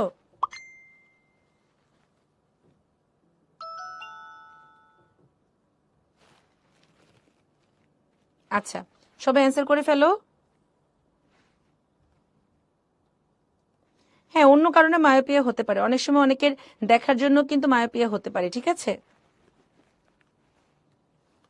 আচ্ছা, তাহলে এখানে অ্যান্সার কি হবে বলো তো? এখানে অ্যান্সার হবে তোমার হচ্ছে ফ্যাক্টর 8। আচ্ছা, দেখি তোমরা কে কি অ্যান্সার করেছো। 55% রাইট অ্যান্সার করেছে, শুধু নিশি ভুল করেছে। দিবস, সুবর্ণ, মিলি, আরমিন, আতিয়া, আদ্রিতা, শিফাত, নিঝুম, মুন্না, অপূর্ব। Very good. এবার দেখো, আমাদের শরীরে প্রায় 3000-এর বেশি প্রোটিন রয়েছে, যার মধ্যে গুরুত্বপূর্ণ একটা প্রোটিন হলো ডিস্ট্রফিন। এই ডিস্ট্রফিন প্রোটিনটা যদি কোনো কারণে তৈরি না হয়, আমাদের 30-এর বেশি মাসকুলার ডিস্ট্রফি হয়, যার মধ্যে প্রধান মাসকুলার ডিস্ট্রফি হলো ডুশেনি মাসকুলার ডিস্ট্রফি। এই বাচ্চাগুলোর সবার প্রথমে ঐচ্ছিক পেশি ইনভলভমেন্ট হলে বাচ্চাগুলো হাঁটতে পারে না, সিঁড়ি দিয়ে উঠতে গেলে এরকম হামাগুড়ি দিয়ে ওঠে। আস্তে আস্তে যখন ডায়াফ্রাম ইনভলভমেন্ট হয়ে যায়, ওরা শ্বাস প্রশ্বাস ক্রিয়া চালাতে পারে না এবং বাচ্চাগুলো মারা যায়। আমাদের ওয়ার্ডে একটা বাচ্চা ছিল এরকম, ওর মা দেখে যে ও হাঁটে, কিন্তু যখন ওকে বসা থেকে উঠতে বলে উঠতে পারে, এরকম পা ধরে ধরে উঠে, আবার ও সিঁড়ি দিয়ে হামাগুড়ি দিয়ে দিয়ে উঠে। এই বাচ্চাগুলো সাধারণত 10-12 বছরের বেশি বাঁচে না। তাহলে যে কোনো সেক্স লিঙ্ক ডিসঅর্ডার আমরা বুঝবো কিভাবে? চলো আমরা একটা চেকার বোর্ড দিয়ে সবগুলা পড়ে ফেলবো। ধরে নিলাম ও হচ্ছে সুস্থ, ও হলো অসুস্থ। এটা হতে পারে তোমার বর্ণান্ধতা, হতে পারে হিমোফিলিয়া, হতে পারে ডুশেনি মাসকুলার ডিস্ট্রফি। আমরা যদি একটা সুস্থ মেয়ের সাথে একটা বর্ণান্ধ ছেলের বিয়ে দেই, তাহলে দেখো তো কি হবে। প্রথমটা থেকে দুইটাতে যাবে, দ্বিতীয়টাতে দুইটা থেকে আসবে। তাহলে দেখো মেয়েগুলা সব বাহক, ছেলেগুলা কিন্তু সুস্থ। তার মানে তোমাকে যদি বলে যে মেয়েদের কত পার্সেন্ট বাহক, 100% বাহক, ছেলেদের কত পার্সেন্ট সুস্থ, 100% সুস্থ। আর যদি প্রশ্নটা এভাবে করে যে সন্তানদের মধ্যে কত পার্সেন্ট মেয়ে বাহক, তখন হবে 50%। সন্তানদের মধ্যে মানে পুরাটা, আর মেয়েদের মধ্যে মানে 100%, মানে অর্ধেক। তাহলে সন্তানদের মধ্যে কত পার্সেন্ট মেয়ে বাহক, তখন হবে 50%, আর কত পার্সেন্ট মেয়ে বাহক, তখন হবে টোটাল 100%। এবার আমি যদি এই বাহক মেয়েকে একটা সুস্থ ছেলের সাথে বিয়ে দেই, এই বাহক মেয়েকে আমি যদি একটা সুস্থ ছেলের সাথে বিয়ে দেই, তাহলে দেখো এই যে প্রথমটা থেকে দুইটাতে যাবে, এই মেয়েটা সুস্থ, এই ছেলেটা সুস্থ, এই মেয়েটা বাহক, এই ছেলেটা কিন্তু অসুস্থ হয়ে গেল। তাহলে খেয়াল করেছো, অসুস্থ পিতার বাহক কন্যার ছেলে কিন্তু অসুস্থ হয়ে গেল। এটাকে বলে ক্রিস ক্রস ইনহেরিটেন্স, নানা নাতি বা মামা ভাগ্নে রোগ। তার মানে তুমি যদি দেখো যে একটা ছেলে অসুস্থ, তার মানে বুঝবা সমস্যা অলওয়েজ মায়ের। ছেলে অসুস্থ মানে সমস্যা অলওয়েজ মায়ের। আর মেয়ে বাহক মানে সে অলওয়েজ এটা পেয়েছে কার কাছ থেকে? বাবার কাছ থেকে। ওকে, ছেলে অসুস্থ মানে ঘাপলা মায়ের, আর মেয়ে বাহক মানে ঘাপলা বাপের। তাহলে এখন বলো তো, একটা মেয়ে অসুস্থ হতে হলে বাবা মার জিনোটাইপ কি হবে? একটা মেয়েকে আমরা যদি অসুস্থ করতে চাই তাহলে বাবা মার জিনোটাইপ কি হবে বলো তো? আইদার মাটা হচ্ছে বাহক, বাবা অসুস্থ, কিংবা দুজনে অসুস্থ। ঠিক আছে, তাহলে এই যে দেখো, এই মেয়েটা কিন্তু অসুস্থ হয়ে গেছে। তাহলে একটা মেয়েকে অসুস্থ হইতে হলে দুজনের কাছ থেকে জিনটা পেতে হবে। আইদার মা বাহক আর বাবা অসুস্থ, বা দুজনে অসুস্থ হবে। ঠিক আছে, বাহকটা যে বোঝা যাবে ব্লাড টেস্ট করা হলে, অবশ্যই সিনথিয়া হিমোগ্লোবিন ইলেকট্রোফোরেসিস করা, যেটা করলে বোঝা যায়। তাহলে আমি আবারও বলি, তোমাকে যদি পরীক্ষায় প্রশ্ন করে যে সন্তানদের মধ্যে 100% মেয়ে বাহক এবং 100% ছেলে সুস্থ, বাবা মার জিনোটাইপ কি? যখনই দেখবা মেয়ের ঘাপলা তখনই বুঝতো বাপের সমস্যা।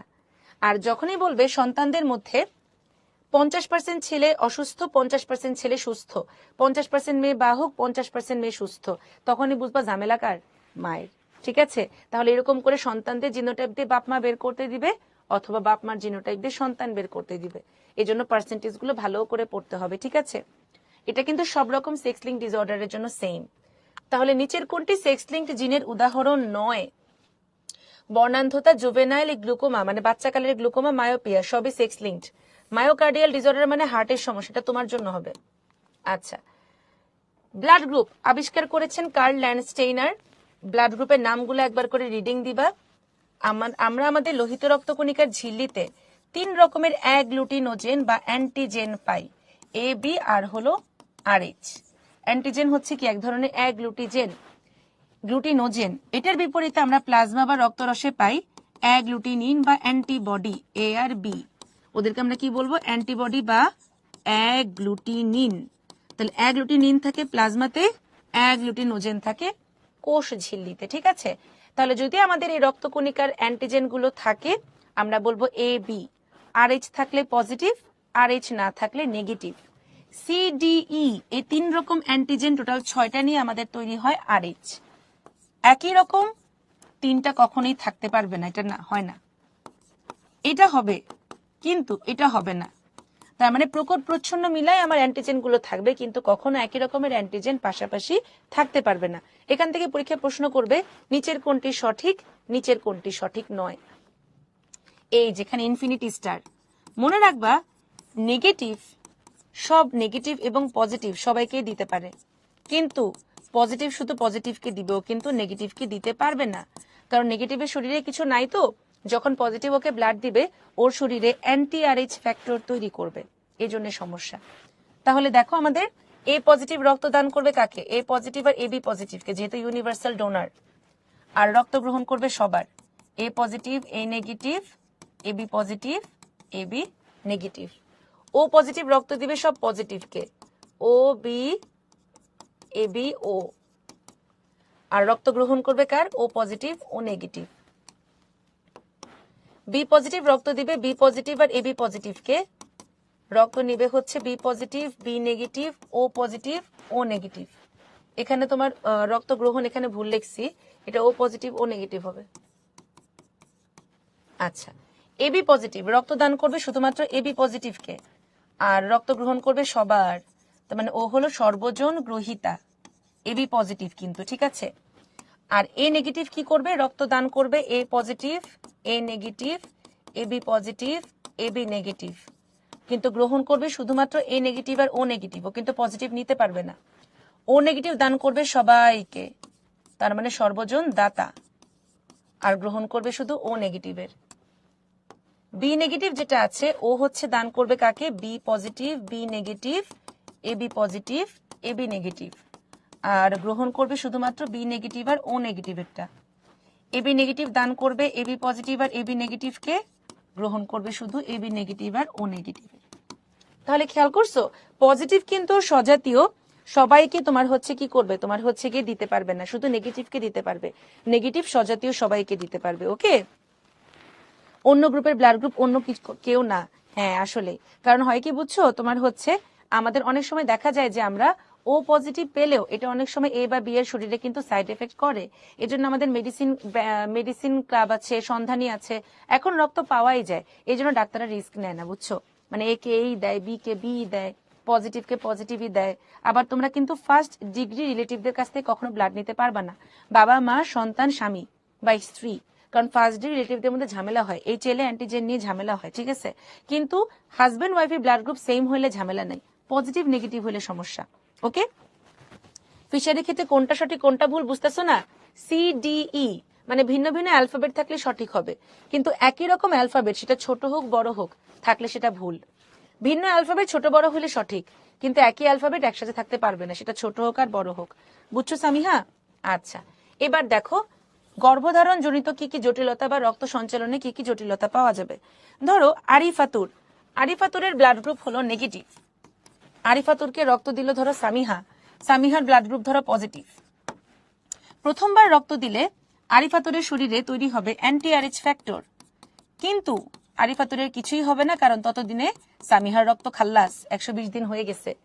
ঝামেলা হবে সামিহা যখন দ্বিতীয়বার আরিফাতুরকে ব্লাড দিবে, এবার কিন্তু ওর পজিটিভের সাথে অ্যান্টি-আরএইচ ফ্যাক্টর বিক্রিয়া করে রক্তকে কি করবে? জমাট বাঁধিয়ে ফেলবে। এটাকে বলে hemolytic transfusion reaction. Hemolytic transfusion reaction, তার মানে আমাদের কিন্তু পজিটিভ নেগেটিভের ব্লাড নিতে পারে, কিন্তু নেগেটিভ পজিটিভের ব্লাড নিলে প্রথমবার কোনো সমস্যা হয় না, দ্বিতীয়বার কাহিনী হয়।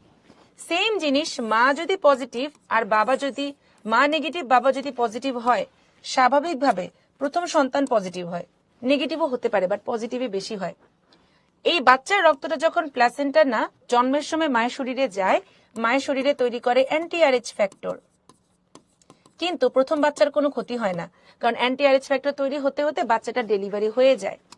সেকেন্ড টাইম মা যখন আবার কনসিভ করে এবং বাচ্চাটা আবার পজিটিভ হয়, এইবার অ্যান্টি-আরএইচ ফ্যাক্টর প্লাসেন্টা দিয়ে এসে এই বাচ্চার রক্তকে জমাট বাঁধায় ফেলে। বাচ্চা আইদার প্রচন্ড জন্ডিসে ভুগে বা জন্মের পরপরই মারা যায়। এটাকেই বলে এরিথ্রোব্লাস্টোসিস ফিটালিস। তাহলে কি তোমার ব্লাড গ্রুপ নেগেটিভ আর তোমার ভালোবাসার ব্লাড গ্রুপ পজিটিভ হলে ভালোবাসা থেমে যাবে? এখন ভালোবাসা মানবে না বাধা, কারণ আমাদের আছে অ্যান্টি-ডি। এই যে অ্যান্টি-ডি ইনজেকশন, এটা জন্মের 72 ঘন্টার মধ্যে মাকে দিয়ে দেওয়া হয়। আমরা কি করি? আমরা আগে মাকে জিজ্ঞেস করি যে মা আপনার ব্লাড গ্রুপ কি? যদি দেখি যে মার ব্লাড গ্রুপ নেগেটিভ আর বাচ্চার ব্লাড গ্রুপ পজিটিভ, আমরা 72 ঘন্টার মধ্যে অ্যান্টি-ডি দিয়ে দিই, তখন আর নেক্সট বাচ্চার কোনো ঝামেলা হয় না। তাহলে যে রক্ত নিবে বা যে মা, সে পজিটিভ হলে কোনো ঝামেলা নেই, মাগার নেগেটিভ হলে সমস্যা। ঠিক আছে, হিমোলাইটিক ট্রান্সফিউশন রিঅ্যাকশন, এটা আরেকদিন বলবো আখি, কিছু কাহিনী আছে। আচ্ছা, এটা কিন্তু রিটেনের জন্য খুবই খুবই গুরুত্বপূর্ণ। তাহলে এটা আমি বলে দিচ্ছি, কোন ব্লাড গ্রুপকে সর্বজনীন গ্রহীতা বলা হয়, এটা হবে এবি, আর ও হলো সর্বজনীন দ্রাতা। ঠিক আছে, অ্যান্টিজেন অনুপস্থিত কার বলতো? ও এর। এ আর বি উভয় প্রকার অ্যান্টিবডি থাকে ওতে। তাহলে আমরা অ্যান্টিজেন অনুপস্থিত কোথায় পাবো? অনুপস্থিত পাবো ওতে। এবিতে শুধু অ্যান্টিজেন আছে, কোনো অ্যান্টিবডি নাই। আচ্ছা, ও নেগেটিভ গ্রুপের ব্যক্তি কোন গ্রুপের ব্যক্তিকে রক্ত দিতে পারবেন?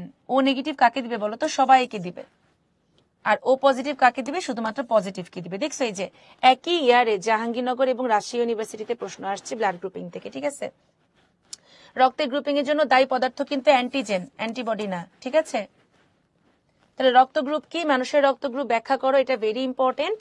সেক্স ক্রোমোজোম কি? রক্তদান রক্ত গ্রহণ সম্পর্কিত বিস্তারিত আলোচনা করো। এটা হচ্ছে ওই যে তোমার রক্ত সঞ্চালন জনিত যে জটিলতাটা আমরা পড়লাম, আর গর্ভধারণ জনিত যে জটিলতাটা আছে, এটা সুন্দর করে লিখে দিবা। এত বড় প্রশ্ন কিন্তু ডিউতে দেয় না, বুঝছো? এগুলো সাধারণত তোমার জাহাঙ্গীরনগরেই বা জগন্নাথে প্রথম রিটেন পরীক্ষা হয়েছিল তখন দিছিল। ঠিক আছে, তোমার হচ্ছে সাধারণত এটা আমাদের মানে ঢাকা ভার্সিটিতে একদমই আমরা অনুধাবনের জন্য যে ছোট ছোট প্রশ্নগুলো পড়ি, ওই টাইপের প্রশ্নগুলো পরীক্ষায় বেশি দেয়। আমাদের হচ্ছে গিয়ে এরকম কি বলে, ডিউতে এত বড় প্রশ্ন আসবে না, তারপরে তোমরা প্র্যাকটিস করে যাই আর কি। আচ্ছা, এবারে দেখো আমাদের বিবর্তন থেকে অ্যাকচুয়ালি বোঝানোর মতো টপিক খুবই কম। আমি ইম্পর্টেন্ট টপিকগুলো বলে যাই। যতগুলো বিজ্ঞানীর মতবাদ দেওয়া আছে আমরা একটু ভালো করে পড়বো। ল্যামার্ক, ডারউইন এবং ভাইজম্যান। ল্যামার্ক বলেছিলেন অর্জিত বৈশিষ্ট্যের উত্তরাধিকার, তোমার বাপ মা ক্রিকেট পারলে তুমিও ক্রিকেট পারবা। ডারউইন বলেছেন প্রকৃতি তোমাকে নির্বাচন করলে তুমি বেঁচে থাকবা, যেমন প্রকৃতি নির্বাচন করছে দেখেই তেলাপোকা বেঁচে আছে, মাকা ডাইনোসর উড়ে গেছে। এটাও ভুয়া। ওনাদের দুজনকে ভুয়া প্রমাণ করেছিলেন ভাইজম্যান। দিয়েছিলেন নব্য ডারউইনিজম। ভাইজম্যান জার্মপ্লাজম মতবাদ দিয়েছেন, ব্রিজ দিয়েছেন পরিব্যক্তি মতবাদ, হেকেল দিয়েছেন পুনরাবৃত্তি মতবাদ। আমরা এই দুইটা ভালো করে পড়বো, এই তিনটা, এইগুলো একবার রিডিং দিব। তাহলে দেখো, এই যে ল্যামার্ক, উনি অনেক কাজকর্ম করেছিলেন, উনি প্রকৃতি বিজ্ঞানী, ওনার বইয়ের নাম কি ফিলোসফিকা জুওলজিক। উনি আমাদের জীবনটা নষ্ট করছে, দেখছো, বায়োলজি শব্দের প্রবর্তক। প্রাণী জগৎকে মেরুদণ্ডে অমেরুদণ্ডে দুই ভাগে ভাগ করেছেন। ওনার সূত্রগুলো রিটেনের জন্য পড়বা, ঠিক আছে? ব্রড হিডিং গুলো পড়বা, ভিতরে কথাবার্তাগুলো নিজেরাই লিখতে পারবা। যেমন উনি বলেছিলেন এটিপির কারণে জীবের বৃদ্ধি হয়, বৃদ্ধিতে পরিবেশের প্রভাব রয়েছে, ব্যবহার করলে নাকি অঙ্গ বড় হয়। যেমন জিরাফ গলা উঁচু করে করে পাতা খেতে খেতে নাকি গলা লম্বা হয়ে গেছে, আবার উট পাখি না উঠতে উঠতে উড়া ভুলে গেছে। এরকম হইলে আমাদের রক্তবাহিকা গুলো তো নাড়াচাড়া করে না, এগুলো তো সেই কবে বিলুপ্ত হয়ে যেত। অর্জিত বৈশিষ্ট্যের উত্তরাধিকার, এটা যদি সত্যি হইতো তাহলে বাবার মুসলমানি করা থাকলে ছেলেরও মুসলমানি অটোমেটিকলি হয়ে যেত। মা যদি ক্রিকেট পারতো, মেয়েরাও ক্রিকেট পারতো। মার কান ফুটা করে থাকলে মেয়েদেরও কান ফুটা করা থাকতো, বাট এটা পসিবল না। তাহলে ল্যামার্ক ভুয়া, কিন্তু আমাদের পড়তে হবে, করার কিছু নাই, ঠিক আছে? না রে, থাকবে না নিচু। বাবা নেগেটিভ বলে প্রবলেম হবে না, খাদিজা। আচ্ছা, ডারউইন হচ্ছে দুনিয়া কাঁপানো বই 1859 সালে আবিষ্কার করেছিলেন। Origin of species by means of natural selection, সালটা পড়বা। উনি যে তিনটা সূত্র দিয়েছিলেন, এই তিনটা রিটেনের জন্য আমরা ভালো করে পড়বো। এমসিকিউতে বলে দিবে নিচের কোনটি ডারউইনের সূত্র নয়? জীবন সংগ্রাম, যোগ্যতমের জয়, অর্জিত বৈশিষ্ট্যের উত্তরাধিকার, নতুন প্রজাতির উৎপত্তি। অ্যান্সার হবে অর্জিত বৈশিষ্ট্যের উত্তরাধিকার। তাহলে ল্যামার্ক ডারউইনের পার্থক্যটা কিন্তু ভালো করে রিটেনের জন্য পড়বা, বইতে সুন্দর করে ছক করে দেওয়া আছে, ঠিক আছে? ল্যামার্ক ডারউইনের পার্থক্য আমরা রিটেনের জন্য পড়বো।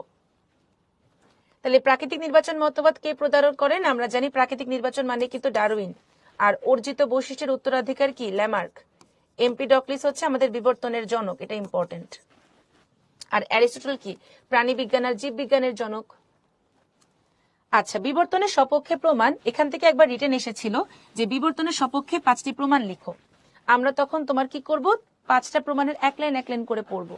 বেশি ইম্পর্টেন্ট হলো অঙ্গ সংস্থান, জীবাশ্ম, শারীরবৃত্তীয়। এছাড়া বাকি দুইটার মধ্যে তুমি ভ্রূণতাত্ত্বিক প্রমাণ আর কোষতাত্ত্বিক প্রমাণ দিতে পারো, ঠিক আছে? তাহলে দেখো, আমরা কিন্তু রুই মাছের হৃৎপিণ্ডে অলরেডি পড়ে ফেলেছিলাম যে হৃৎপিণ্ডের কিভাবে বিবর্তন হয়েছে আস্তে আস্তে। মাছের 2টা, উভচরের 3টা, সরীসৃপের আংশিক 4টা, পাখি এবং মানুষের সম্পূর্ণ 4টা, আস্তে আস্তে বড় হচ্ছে। সমসংস্থ মানে হচ্ছে যাদের উৎপত্তি এবং গঠন, ঠিক আছে, উৎপত্তি এবং গঠনগত দিক হচ্ছে গিয়ে আলাদা, কিন্তু কাজ এক। সমসংস্থ, সমবৃত্ত। তাহলে বলতো সমবৃত্ত বলতে কি বুঝাইছে?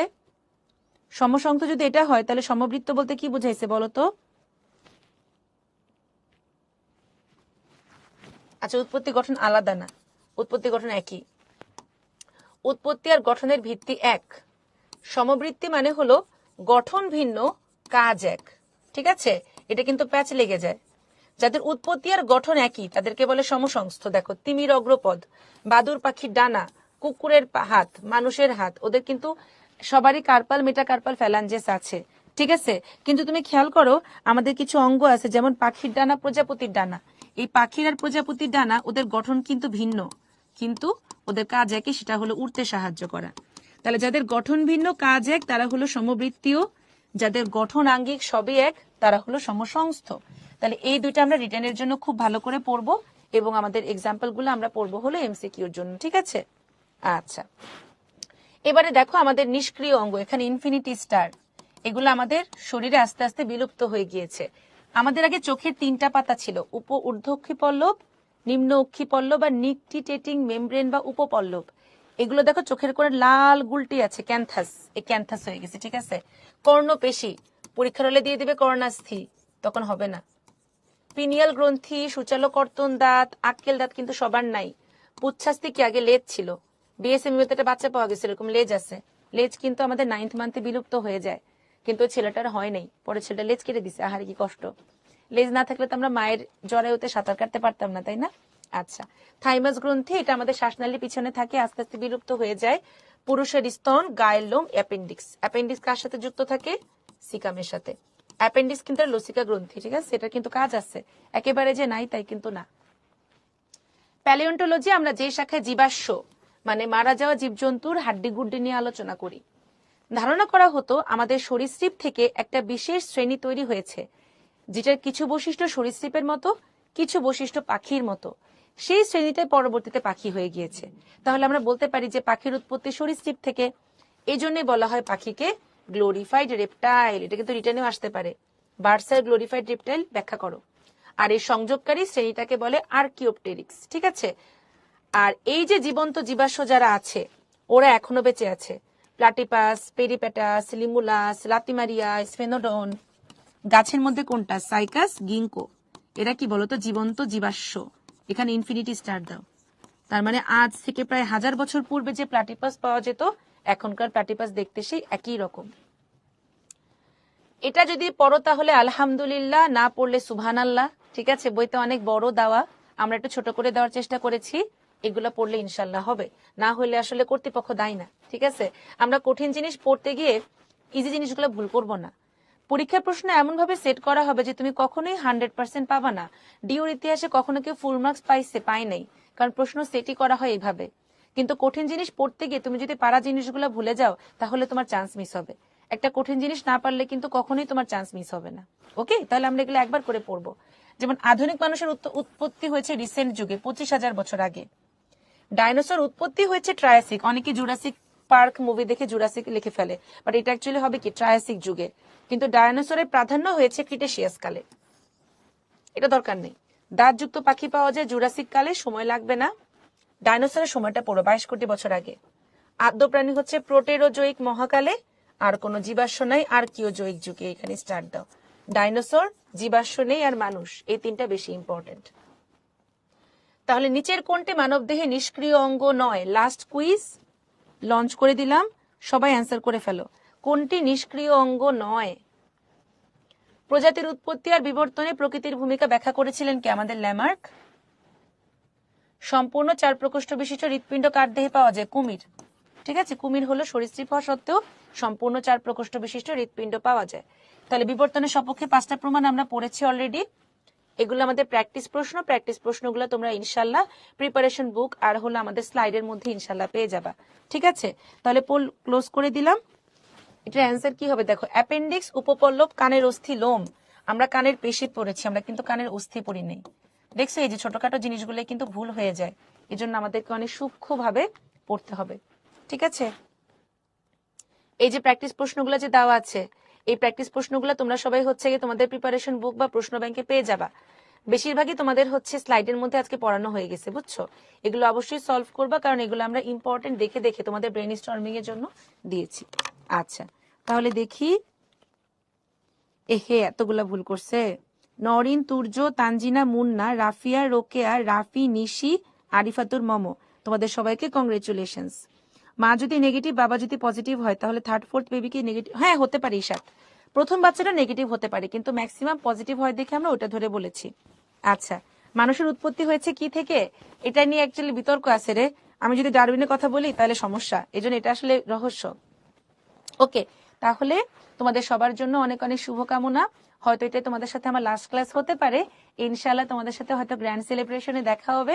আমি চাই তোমরা সবাই এখন যেরকম হাসি মুখে ক্লাস করো, গ্র্যান্ড সেলিব্রেশন ইনশাআল্লাহ তোমাদের সবার সাথে আমরা আনন্দ করব, আড্ডা দিব, ছবি তুলবো। ঠিক আছে, সেই আশায় তোমরা নিজেদেরকে হচ্ছে গিয়ে মানে উৎসাহ দিবা যে আল্লাহ, আমি এই 2.5 মাস বা 3টা মাস কষ্ট করি যাতে করে আমাকে সামনের বছর আর কষ্ট করে পরীক্ষা দিতে না হয়। আমাদের সামনের বছরটা শুভ হোক, আমরা ভালো একটা ফলাফল দিয়ে আমাদের বছরটা শুরু করতে চাই। সবার জন্য অনেক অনেক শুভকামনা। পড়তে থাকো এবং সৃষ্টিকর্তাকে ডাকো। ঠিক আছে, আল্লাহ হাফেজ।